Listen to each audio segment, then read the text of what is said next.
¿Qué son las bronquiectasias? ¿No? Entonces tenemos que son dilataciones anormales e irreversibles de los bronquios. Y esto puede ser debido a una alteración del epitelio ciliar o una inflamación crónica de la pared bronquial, ¿no? Entonces tenemos aquí una imagen donde podemos ver un bronquio normal, tiene una pared, tiene cilios, tiene moco y tiene glándulas mucosas. Y en la parte inferior se ve una imagen de una bronquiectasia, que es una dilatación, hay una pérdida de los cilios, hay abundante moco, secreción de moco y hay una destrucción de la pared bronquial. Otra definición de bronquiectasia son dilataciones anómalas e irreversibles de los bronquios cartilaginosos de tamaño mediano que se acompaña de la destrucción de los componentes muscular elástico de la pared bronquial y se asocian a una infección bronquial crónica. Entonces, solamente recordando la diferencia entre un bronquio normal y una bronquiectasia, una dilatación de un bronquio. Primero tenemos que tener en cuenta la fisiopatología de las bronquiectasias. Es así que decimos que dentro de la fisiopatología, las bronquiectasias son consecuencias de un círculo vicioso. Este círculo vicioso está compuesto por una destrucción del sistema mucociliar, un daño del sistema mucociliar. Esto va a condicionar una inflamación, un aumento de la secreción de moco. La inflamación va a producir un incremento del crecimiento bacteriano, donde las bacterias más frecuentes, el Pseudomonas aeruginosa, Staphylococcus y Haemophilus. Este sobrecrecimiento bacteriano va a producir nuevamente un proceso inflamatorio, una inflamación. Entonces, el daño mucociliar y la inflamación de la pared bronquial va a continuar y va a hacerse este círculo vicioso de la fisiopatología de las bronquiectasias. Va a haber una alteración en la reparación de la pared bronquial y nuevamente el proceso inflamatorio. Continuando con los microorganismos potencialmente patógenos. Entonces, hay ciertos microorganismos como son el Haemophilus influenzae, la Pseudomonas aeruginosa, Staphylococcus aureus, Moraxella catarrhalis, E. coli, Stenotrophomonas maltophilia. Estos son los microorganismos potencialmente patógenos de las bronquiectasias.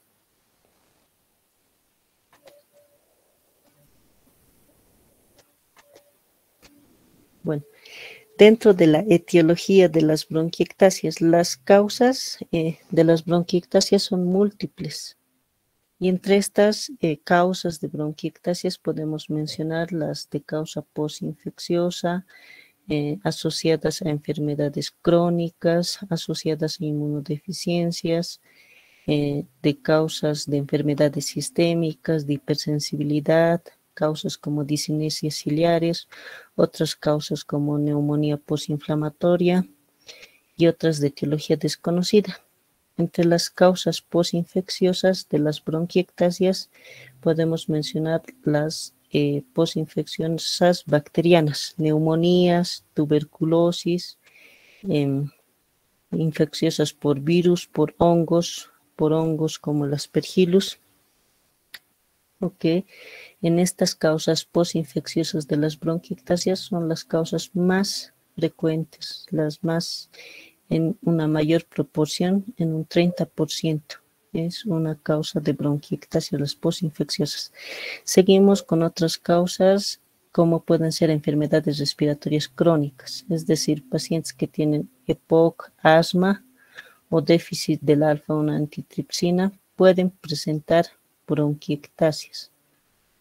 Y entre las inmunodeficiencias, pacientes con VIH, que es una inmunodeficiencia secundaria, puede presentar bronquiectasia, inmunodeficiencias primarias como en déficit cuantitativos o cualitativos humorales, Y en otras causas asociadas a enfermedades sistémicas, o sea, pacientes con artritis reumatoide, lupus eritematoso sistémico, síndrome de Sjögren, síndrome de Marfan, espondilitis anquilopoyética, sarcoidosis, enfermedad inflamatoria intestinal.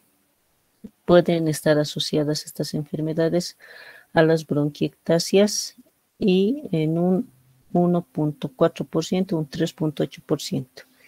Y otras causas de las bronquiectasias debidas a hipersensibilidad, aspergilosis broncopulmonar alérgica, ¿no? Es decir, la infección por hongos, por aspergillus, puede producir hipersensibilidad. La hipersensibilidad puede ser una causa de bronquiectasias. Y entre otras causas podemos mencionar causas de bronquiectasias, las disinesias ciliares. Y entre estas disinesias ciliares tenemos las disinesias ciliares primarias, el síndrome de Young. Mencionar también que las bronquiectasias también pueden ser debido a origen de malformaciones congénitas, ¿no? Malformaciones congénitas.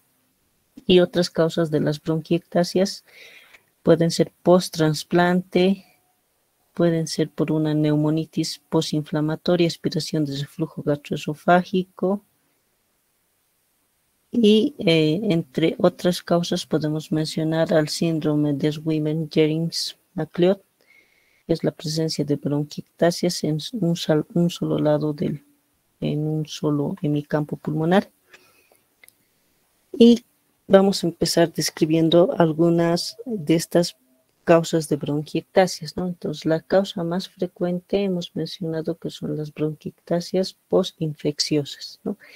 Y entre estas posinfecciosas puede ser la neumonía, la tuberculosis, los hongos. Y aquí tenemos un ejemplo de una tomografía computarizada torácica en la que se observan bronquiectasias centrales en un enfermo con una aspergilosis broncopulmonar alérgica. Entonces, un ejemplo de bronquiectasias posinfecciosas. Luego tenemos otro ejemplo de unas bronquiectasias locales de causa obstructivas, ¿no? Bronquiectasias por obstrucción de cuerpo extraño. Pueden ser, tanto las causas obstructivas pueden ser intrínsecas o extrínsecas. Si son intrínsecas, pueden ser por cuerpo extraño, por un tumor endobranquial, por compresión. Y si son de causa extrínseca, puede ser por compresión de una adenopatía, un aneurisma o un tumor de forma externa, ¿no? Y aquí tenemos el ejemplo de una tomografía computarizada torácica en la que se observan bronquiectasias localizadas en el lóbulo inferior izquierdo debidas a una compresión extrínseca por adenopatías secundarias a una infección tuberculosa. Podríamos mencionar, también se denomina síndrome del lóbulo medio, cuando estamos frente a una tuberculosis de causa obstructiva, ¿no? Entonces nos daría un síndrome del lóbulo medio y estaríamos sospechando que se trata de una obstrucción extrínseca por una adenopatía en un paciente con probable tuberculosis. Luego tenemos otra etiología, ¿no? Una etiología de inmunodeficiencia, ¿no? Hemos dicho que el VIH, paciente con VIH, puede presentar bronquiectasias, y este es el ejemplo de una tomografía computarizada en la que se observan unas bronquiectasias quísticas bilaterales. Se pueden ver de mayor tamaño, ¿no? Son como unos sacos, unas bronquiectasias quísticas con engrosamiento peribronquial en un paciente con una inmunodeficiencia. Puede ser un paciente VIH. Luego tenemos otras causas de bronquiectasias. Hemos mencionado las disinesias ciliares, ¿no? Entre las disinesias ciliares podemos mencionar a la disinesia ciliar primaria, o también denominado síndrome de Cartagena. Entonces, la característica de este síndrome de Cartagena es que tiene una tríada, ¿no? En la tríada podemos observar bronquiectasias, sinusitis y una dextrocardia o situs inverso, ¿no? Entonces, situs inversos, nos referimos a que el corazón está, la punta del corazón está al lado contrario, no está al lado izquierdo, está al lado derecho, ¿no? Es una dextrocardia. O también puede estar acompañado de situs inversos, que aparte del corazón, el hígado puede estar al lado izquierdo, ¿no? Totalmente inversos, ¿no? Entonces, podríamos mencionar este ejemplo de un paciente con síndrome de Cartagener que tiene la tríada de bronquiectasia, sinusitis y situs inversos. Es raro estas entidades, pero alguna vez sí podrían encontrarse frente a esto. Otras causas de las bronquiectasias son las enfermedades congénitas, ¿no? Entonces tenemos aquí una bronquiectasia congénita, es el síndrome de Muller-Kuhn, en el que hay una traqueobroncomegalia. Esto se refiere a que hay una dilatación tanto de la tráquea, de los bronquios y de los, ¿no? Entonces estaríamos, y de los bronquios de pequeño tamaño, entonces estaríamos frente a una traqueobronquiomegalia, un síndrome de Muller-Kuhn, que también nos puede dar origen a enfermedad congénita de las bronquiectasias. Se ve una reconstrucción frontal de una tomografía computarizada torácica de un enfermo con síndrome de Muller-Kuhn o traqueobronquiomegalia y se observan bronquiectasias bilaterales quísticas. Continuando, bueno, las bronquiectasias tienen síntomas, ¿no? Entonces, ¿cuáles son estos síntomas de las bronquiectasias? Entre los síntomas tenemos la disnea, la tos con expectoración. La expectoración es mucosa, mucopurulenta, en ocasiones es más purulenta, en ocasiones puede presentar hemoptisis y dolor torácico. Entonces, lo que más lo caracteriza a una bronquiectasia es la expectoración purulenta o mucopurulenta y la disnea. A la exploración física de un paciente con bronquiectasias, nosotros ¿qué vamos a encontrar? Vamos a hacer, ¿no?, a la inspección, a la palpación, a la percusión y a la auscultación. Primeramente, a la inspección de un paciente con bronquiectasias. Podemos revisar, ver las manos, dependiendo del estadio de las bronquiectasias, ¿no? Si las bronquiectasias no tienen mucho tiempo, entonces no vamos a encontrar algunos signos y síntomas. Pero si son pacientes con bronquiectasias ya de años crónicos, entonces vamos a encontrar algunas características, como por ejemplo, a la inspección de las manos podemos observar que tiene acropaquias, ¿no? Acropaquias, dedos en palillo de tambor, uñas en vidrio de reloj. Y a la inspección de un paciente con bronquiectasis crónico, este va a presentar caquexia, ¿no? O sea, va a estar un paciente desnutrido. Y también podemos encontrar algunos signos de insuficiencia respiratoria, incremento de uso de la musculatura accesoria de la respiración, ¿no? Y algunos datos de insuficiencia cardíaca o pulmonar. Entonces vamos a pasar al siguiente paso, que es la palpación. O sea, la palpación, generalmente a nivel del tórax, la palpación, vamos a palpar las vibraciones vocales, que estas pueden estar incrementadas, ¿no? Y la percusión del tórax nos puede dar un sonido matidez o submatidez. Tanto la palpación, el aumento de las vibraciones vocales y la matidez nos estarían indicando o dirigiendo hacia un síndrome de condensación. Entonces, puede haber un síndrome de condensación en las bronquiectasias. Y a la palpación de tórax anterior, el famoso cor pulmonar, ¿no? Podemos palpar en algunos pacientes el complejo de Chávez, ¿no? Entonces, esto también se debe recordar por cardiología. Cor pulmonar es crecimiento de las cavidades derechas del corazón. Y si vamos a palpar, puede que un paciente con bronquiectasias tenga cor pulmonar. ¿no? El complejo de Chaps. Luego vamos a ir a la auscultación. Primero la auscultación pulmonar, ¿no?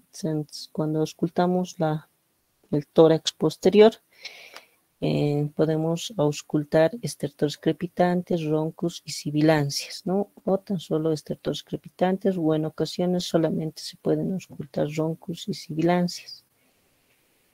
Y generalmente se dice que la presencia de estos sonidos, estertores, roncos y sibilancias, van a estar localizados en los lóbulos inferiores. Bueno, dentro de los exámenes complementarios que debemos solicitar a un paciente con bronquiectasias es la radiografía de tórax, ¿no? Entonces tenemos aquí que describir ciertos signos radiológicos, ¿no? Tanto radiológicos y luego tomográficos. Entonces, primero vamos a describir signos radiológicos de las bronquiectasias. Entonces, el primer signo radiológico de las bronquiectasias se llama el signo de Rayleigh tetravía o vías del tren, ¿no? Que son opacidades lineales paralelas. Entonces, si pueden ver en esta radiografía, en las flechas se intenta mostrar las opacidades lineales paralelas o signo de Rayleigh tetravía, ¿no? Y esto nos indicarían las dilataciones de los bronquios. Entonces se dice que esto tiene una sensibilidad de un 34 a 70, de un 43 a un 73% y una especificidad del 76%. Este signo no es tan sensible ni tan específico la radiografía, pero se utiliza. Otro signo radiológico importante que deben tomar en cuenta, ¿no?, de las bronquiectasias es el signo del dedo en guante. Entonces, el signo del dedo en guante, como su nombre lo indica, es como si fuera unos dedos o un dedo, y se le ha puesto aquí una imagen al lado como dedos, ¿no?, de una mano, el signo del dedo en guante. Entonces, este signo es debido más que todo a impactaciones de moco, y también se puede ver leve, se puede ver no muy específicamente en la radiografía, pero sí se ve algo de impactaciones de moco. Entonces es el signo del dedo en guante, que se puede visualizar mejor en una tomografía, no tanto en la radiografía de tórax. Otro signo radiológico importante de las bronquiectasias es el signo en anillo de sello, ¿no? Entonces, el signo del anillo de sello es, como su nombre lo indica, es como un anillo que la parte más dilatada se refiere al bronquio, y por la parte superior se encuentra un vaso arterial, ¿no?, y que está más pequeñito, entonces como un anillo. Entonces, en esta radiografía de tórax lo que he intentado es juntar varias imágenes, ¿no? Entonces, primero tenemos aquí en la flecha corta el signo del anillo de sello, una dilatación bronquial, al lado su vaso. Y en la flecha hueca, que son aquí, ¿no?, en esta flecha hueca tenemos la imagen quística, ¿no?, como unos saquitos. Entonces, son ejemplos de unas bronquiectasias quísticas. Y en la flecha larga que vemos aquí abajo, tenemos el signo de Rayleigh tetravía, ¿no?, que son opacidades lineales paralelas. Y aquí también, ¿no?, en el signo de Rayleigh tetravía. Y la última flecha, que es una flecha gruesa que nos estaría indicando tanto en esta parte superior o en esta parte inferior, esta flecha gruesa, que son impactaciones de moco, ¿no? Entonces, las impactaciones de moco son o signo del dedo en guante, nos estaría sufriendo en bronquiectasias. Entonces, aquí podemos evidenciar en resumen, en esta radiografía, 4 signos radiológicos de las bronquiectasias, ¿no? Signo del anillo de sello, signo de Rayleigh-Trevilla, signo de impactaciones de moco y las bronquiectasias quísticas, las imágenes quísticas. Continuando, tenemos que mencionar la tomografía de tórax. ¿Ya? La tomografía de tórax es de elección para el diagnóstico de las bronquiectasias, ¿no? Ya que la radiografía no es tan específica. En cambio, una tomografía nos ayuda a tener una mejor visualización de del parénquima pulmonar, ¿no? De ver. Además, valora la morfología de las bronquiectasias, las puede clasificar cilíndricas, en varicosas y quísticas, y puede evaluar la extensión y progresión de las bronquiectasias. Ahora, la tomografía de elección es la TACAR, es la tomografía de alta resolución.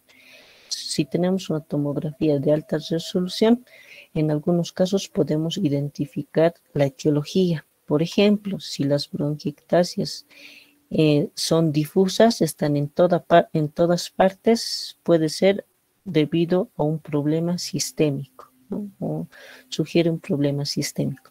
Si las bronquiectasias predominan en los campos superiores, podemos estar sospechando de que puede deberse a unas bronquiectasias secundarias o una tuberculosis. Y si las bronquiectasias predominan en la parte central, pueden ser debidas a una aspergilosis broncopulmonar alérgica, un hongo, ¿no? El aspergillus. Entonces, algunas ubicaciones de las bronquiectasias nos pueden indicar la etiología. Sin embargo, tenemos lo que sí debemos de recordar es la clasificación morfológica de las bronquiectasias, ¿no? Tomográficamente utilizamos la clasificación según Rayleigh. Esta clasificación morfológica de Rayleigh la clasifica las bronquiectasias en cilíndricas, varicosas y quísticas, ¿no? Entonces, las bronquiectasias cilíndricas son dilataciones uniformes, como pueden ver aquí en la imagen, dilataciones uniformes, casi lineales del árbol bronquial, ¿no? Y las varicosas son estenosis locales sobrepuestas a bronquiectasias cilíndricas, ¿no? O también como imagen en rosario.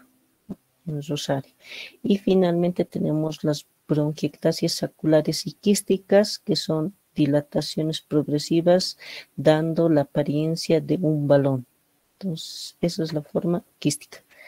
Y tenemos aquí, ya en las tomografías, podemos evidenciar en esta imagen, tenemos la A, la B y la C.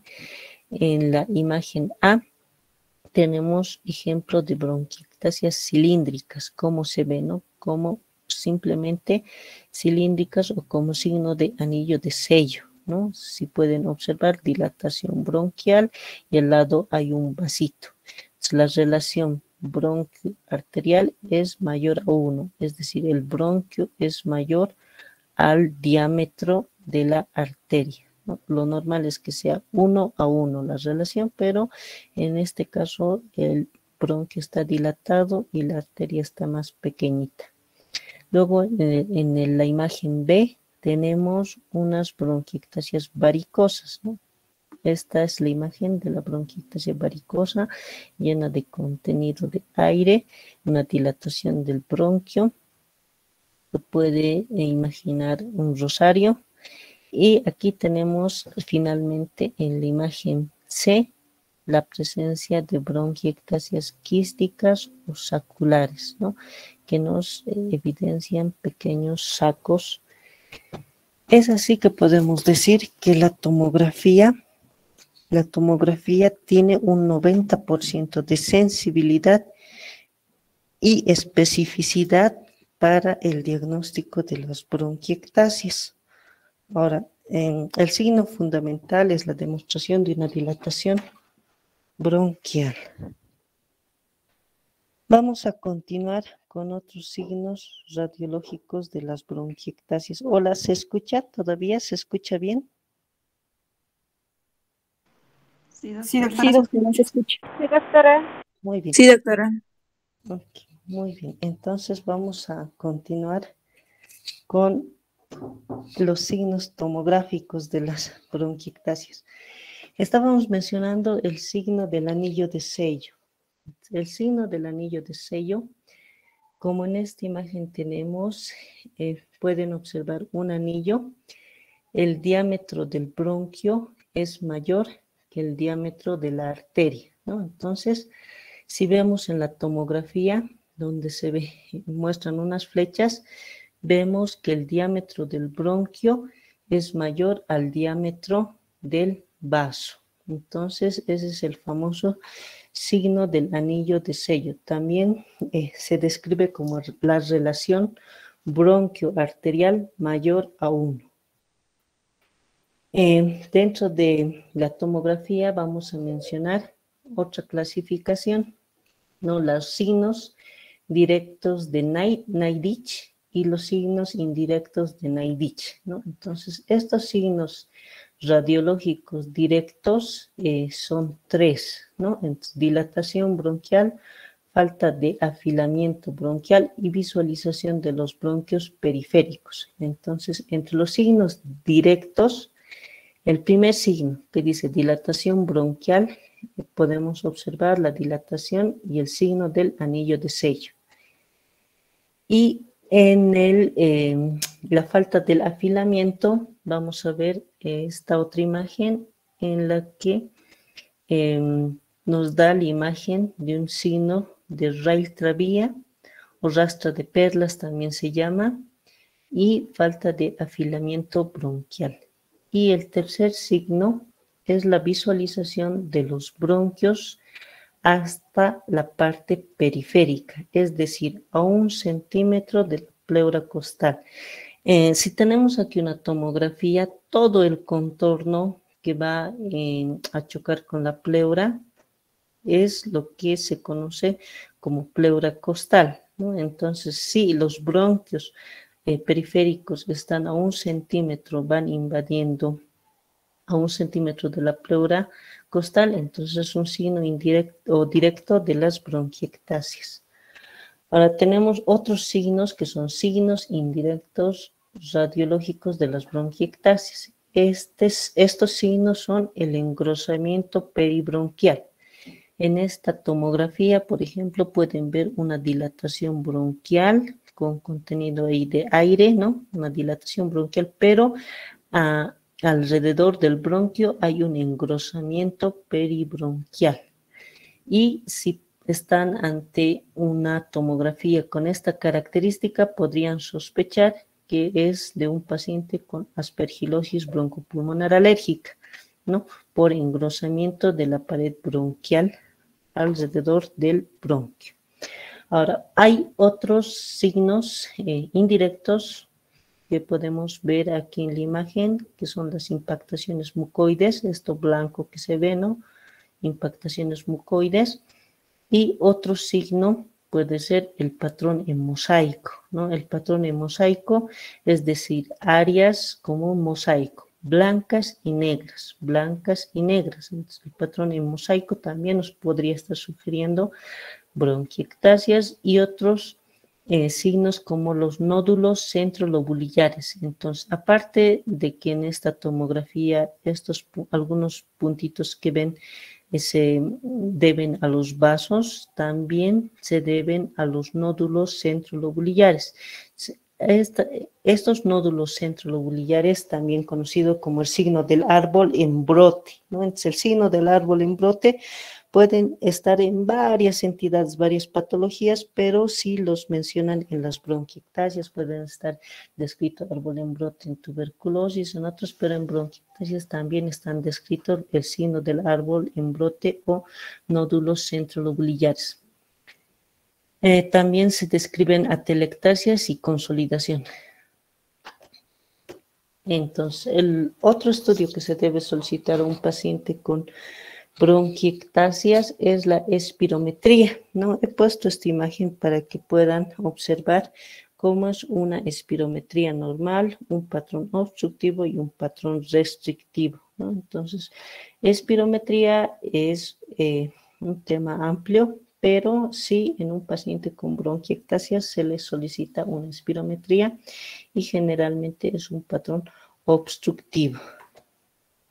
Aquí tenemos ¿cuál es la aproximación frente a un paciente con sospecha de bronquiectasias? Entonces, primero, ¿qué debemos hacer si tenemos la sospecha de una bronquiectasias? Primero, debemos realizar una buena historia clínica, es decir, volver a recordar, ¿no? Hay varias enfermedades infecciosas que se asocian a las bronquiectasias, preguntarles si ha tenido tuberculosis, neumonía, infección por hongos, si ha tenido alguna enfermedad inmunológica, artritis reumatoide, alguna enfermedad respiratoria crónica, asma, EPOC, ¿no? Entonces, realizar una buena historia clínica. Luego debemos solicitar un hemograma completo para ver si estamos frente a un proceso infeccioso, ¿no? Porque el paciente viene con tos, expectoración purulenta, mucopurulenta. Vemos si en el hemograma tiene leucocitosis y neutrofilia, si estamos frente a un proceso infeccioso. Luego podemos solicitar una radiografía de tórax o una tomografía, que es más específico. Y finalmente ya podemos pedir, ¿no?, un cultivo de esputo. El cultivo de esputo nos ayuda tanto a realizar un tratamiento antibiótico dirigido, ¿ya? Y poder dar un mejor tratamiento. Luego vamos a seguir, ¿no? Si tenemos sospecha, puede ser una disinesia ciliar primaria, ¿no?, o sospecha de un paciente que puede estar cursando con un síndrome de Cartagener. Podemos pedir una radiografía de senos paranasales para ver si tiene además sinusitis. Si estamos frente a un paciente con enfermedad respiratoria crónica como asma, EPOC, ¿no?, y bronquiectasias, podemos pedir una espirometría también para confirmar y ver si hay obstrucción crónica al flujo aéreo. Y si estamos sospechando de un paciente con enfermedad inmunológica, artritis reumatoide, lupus, que podría estar cursando con bronquiectasias, entonces pedimos un perfil inmunológico, factor reumatoideo, podemos pedir anticuerpos anticitrullinados, para el lupus podemos pedir ANA, anti-DNA, DS y otros. Entonces, ¿cuál es el tratamiento de las bronquiectasias, no? Primero, el objetivo del tratamiento es aliviar las manifestaciones clínicas, controlar la inflamación, el broncoespasmo, controlar la infección bronquial, y para esto se recomienda usar antibióticos que tengan alto grado de penetración en las secreciones y utilizar a dosis elevadas y facilitar la eliminación de secreciones y un uso correcto nutricional. ¿Cuáles son las bases del tratamiento? Primero, el uso de antibióticos, y el uso de antibióticos puede ser de forma empírica, ¿no? Entonces podemos utilizar antibióticos de forma empírica, siempre pensando en estos gérmenes potencialmente infecciosos de las bronquiectasias, que son la pseudomonas, el Staphylococcus, y podemos seguir un tratamiento de la inflamación bronquial, ¿no? Entonces, la inflamación con potentes antiinflamatorios como son los corticosteroides, o hay también medicamentos antiinflamatorios como son los macrólidos, y podemos también seguir con un tratamiento del broncoespasmo, ¿no? Hemos dicho que el paciente con bronquiectasis va a tener roncos y sibilancias, entonces el broncoespasmo podemos controlar con broncodilatadores, en este caso salbutamol o salmeterol, y tener un manejo nutricional. Y finalmente podemos utilizar la fisioterapia respiratoria, hacer drenajes posturales. Ahora, dentro del tratamiento antibiótico, ¿no?, todas las bronquiectasias tienen aspectos comunes en su tratamiento, pero el tratamiento antibiótico se puede utilizar tanto en agudizaciones como infección bronquial crónica, ¿no? Ahora, en este cuadro he puesto ya el tratamiento antibiótico de las bronquiectasias en la parte de la agudización. Entonces, en la agudización, como es una agudización, es algo grave, ¿no? Entonces es algo agudo, es algo rápido, que nosotros debemos hacer un tratamiento inmediato. Entonces, el tratamiento generalmente en la agudización es por vía endovenoso. El tratamiento en una agudización debe ser empírico y se debe tener en cuenta el riesgo de colonización por Pseudomonas aeruginosa. Y este tratamiento en la agudización debe ser prolongado, unos 10 días mínimo, hasta que las secreciones, el esputo deje de ser purulento. Y si es la agudización por una pseudomona, este tratamiento se puede prolongar de 14 a 21 días, ¿no? Entonces, como por ejemplo, tenemos en el tratamiento de la agudización, puede ser leve o grave. Hemos dicho los gérmenes más comunes, Haemophilus, Staphylococcus y Pseudomonas en agudización leve. Podemos utilizar un beta-lactámico, ¿no? Más un aminoglucósido. ¿Ya? Entonces, en este caso, podemos utilizar amoxicilina más clavulánico, amoxicilina pura más acitromicina, o cloxacilina más amoxicilina más ácido clavulánico, o también podemos utilizar otros fármacos como las quinolonas, ciprofloxacino o levofloxacino. Y en una agudización grave podemos utilizar amoxicilina más ácido clavulánico más ceftriaxona.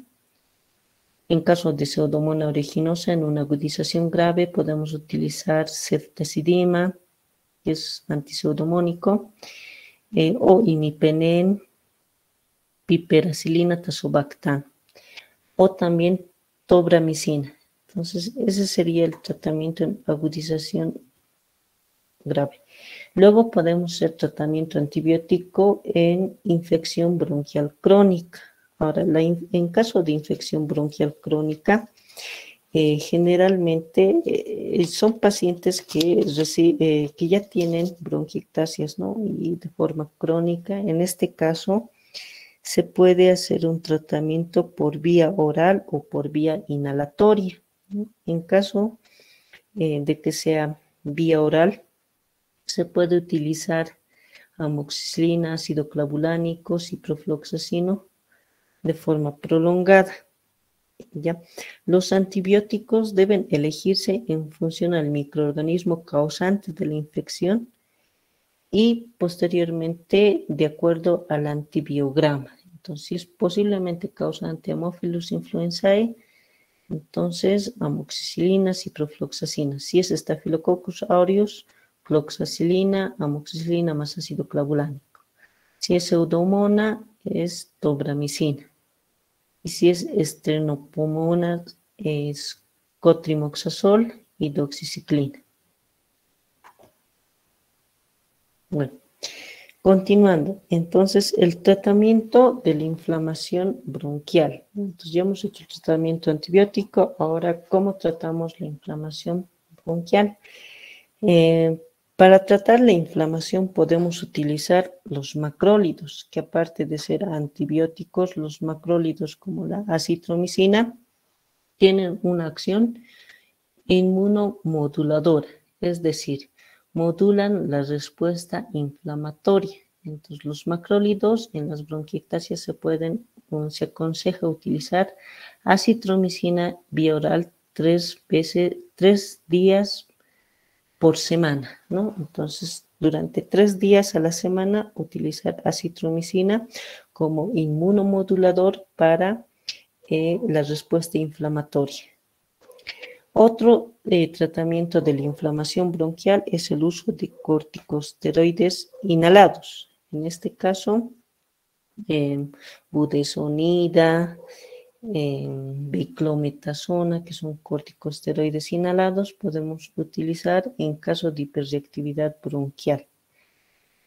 Y algunos nuevos antibióticos inhalados como la tobramicina. Ahora, otros cuidados que debemos tener en un paciente con bronquiectasias. Por ejemplo, el uso de broncodilatadores de acción rápida, ¿no? Entre estos está el salbutamol, el salmeterol y el uso de corticosteroides inhalados. Entonces, la unión de salmeterol más fluticasona y algunos mucolíticos. Entre estos mucolíticos nos ayudan a fluidificar las secreciones. Podemos utilizar los mucolíticos por vía de nebulizaciones con solución fisiológica o suero fisiológico hipertónico. Y también otro cuidado que se debe tener en un paciente con bronquiectasia es la fisioterapia respiratoria, ¿no? Entonces, hacer fisioterapia respiratoria para facilitar la eliminación de secreciones. Entonces, podemos decirle al paciente que realice drenaje postural, ¿no? El drenaje postural para que vaya eliminando la mayor cantidad de secreciones, y se aconseja realizar estos drenajes posturales de 1 a 3 sesiones al día durante 15 a 30 minutos. Otro cuidado que se debe tener en un paciente con bronquiectasia es el uso de vacunas. Se puede administrar vacunas antigripal y antineumocócica. Y finalmente tenemos el tratamiento quirúrgico de las bronquiectasias, ¿no? No está indicado en todos los casos, pero está indicado en bronquiectasias localizadas con infección recurrente, donde no hay una buena respuesta al tratamiento médico. En caso de que sean unas bronquiectasias que produzcan infecciones graves, abscesos pulmonares, o que produzca hemoptisis masiva, ¿no? Unas bronquiectasias con hemoptisis recurrente, masiva, que no responde al tratamiento médico, que falle la embolización arterial de la hemoptisis, entonces no hay mejoría, entonces puede estar indicado el tratamiento quirúrgico. También el trasplante pulmonar se debe realizar en pacientes jóvenes con bronquiectasias progresivas. Y finalmente tenemos el tratamiento de las complicaciones de las bronquiectasias, ¿no? Entonces, las complicaciones de las bronquiectasias son infección, broncoespasmo, hemoptisis, insuficiencia respiratoria, atelectasias, malnutrición. El tratamiento de la complicación de la infección es el uso de los antibióticos. Si tenemos bronquiectasias complicadas con broncoespasmo, podemos utilizar broncodilatadores. Si estamos ante un paciente con bronquiectasias complicadas con sangrado o hemoptisis, tenemos que hacer medidas antihemostáticas, evitar fármacos inhalados, podemos utilizar codeína, podemos utilizar algunos medicamentos que nos ayudan a evitar el sangrado, como el disinone, y finalmente se puede realizar una embolización arterial. Si no mejora con la embolización arterial, entonces opcional tratamiento quirúrgico, ¿no? Ahora, otra complicación de las bronquiectasias es la insuficiencia respiratoria. Si tenemos insuficiencia respiratoria en un paciente con bronquiectasias, el tratamiento es oxigenoterapia domiciliaria, ¿no? Y la insuficiencia respiratoria nosotros la podemos confirmar mediante un estudio de gasometría arterial, donde vamos a ver la saturación de oxígeno menor a 90%, una presión arterial de oxígeno entre 55 a 60%, milímetros de mercurio o menor. Entonces, si tenemos estos datos en la gasometría arterial, decimos que estamos frente a una insuficiencia respiratoria y por lo tanto podemos administrar oxígeno domiciliario. Otra complicación es la presencia de atelectasia, ¿no? La atelectasia es por impactación de un moco, tapón mucoso en un bronquio, y esto puede producir una telectasia, y en estos casos el tratamiento sería realizar fisioterapia respiratoria, drenajes posturales para que elimine mayor cantidad de secreciones, uso de antibióticos y broncodilatadores en caso de esta complicación. Y otra complicación o tratamiento de la complicación de la bronquiectasia sería la malnutrición, ¿no? Si estamos frente a una malnutrición por bronquiectasias y tenemos un índice de masa corporal menor a 18 kilogramos por metro cuadrado, se puede realizar valoración por nutrición y dietética. Bueno, nosotros he intentado poner este artículo de revisión de archivos de bronconeumología, ¿no? Donde se trata de valoración y diagnóstico de las bronquiectasias en el adulto. Entonces, este artículo nuevamente nos define a las bronquiectasias como una enfermedad bronquial inflamatoria con una dilatación irreversible de la luz bronquial que puede producirse por diferentes causas. Y entre las causas ya hemos mencionado. Pueden ser postinfecciosas las más frecuentes y algo de epidemiología, que la prevalencia es desconocida, siendo mayor en mujeres y en ancianos. Dentro de la epidemiología no se trata de una enfermedad rara, pero supera 5 casos por 10.000 habitantes en Europa. Se asocia a otras entidades como el asma y el EPOC, y las técnicas de imagen como la tomografía confirman su diagnóstico. El costo de las bronquiectasias es elevado y se estima cerca de 4.700 euros. Dentro de la etiología de las bronquiectasias, mencionarles las postinfecciosas asociadas a enfermedades respiratorias crónicas, inmunodeficiencias, a hipersensibilidad, a discinesia ciliares, otras causas locales obstructivas, post-trasplante, neumonitis postinflamatoria, etiología desconocida puede haber, y la relación entre las bronquiectasias y el EPOC.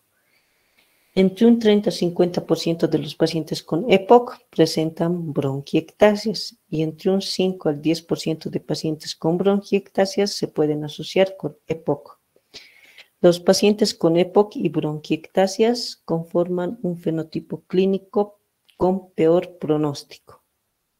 Se aconseja realizar una tomografía de alta resolución para descartar bronquiectasias en aquellos pacientes con EPOC moderado o grave. Y rescatando de este artículo de archivos de bronconeumología, tenemos a la valoración del pronóstico y gravedad de las bronquiectasias, ¿no? Tenemos una clasificación de acuerdo a la gravedad de las bronquiectasias en leve, moderada y severa. Es leve cuando tiene de 4.3%, moderada del 25% y severa del 68%. Esta es una tabla donde tenemos variables como exacerbaciones con ingreso hospitalario, como variables el FEV1, el volumen respiratorio forzado en el primer segundo. Esto es, hay que realizar una espirometría.